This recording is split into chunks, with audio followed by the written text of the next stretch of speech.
Okay, hello mga Mayonatics. Ayan, dito tayo ngayon sa Macy's para bumili ng something na medyo kailangan natin.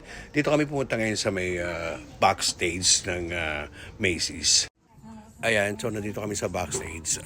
May nakita ko dito, lagay ng itlog, which is 4.99 lang. Ayan, 4.99 lang. Ang mura, di ba? And then meron din akong nakita dito na para kung paano akong gawa ng sushi. Ayan. So, 3.99 lang. So, ayan, nakakita rin tayo ng ito. Ayan. So, container na pwede mo lagyan ng mga chichirya. So, sana mahilig naman ako sa chichirya. So, mura lang, 7.99. Oh, di ba? Ang mura. So, yun, bibiling ko yung sushi making kit, saka yung lagayan ng itlog, at saka yung yung container na lagay ng chips. Okay, so ayan, nabili na namin lahat. Sa magbabayad na kami. Okay, thank you guys for watching. Bye. God bless.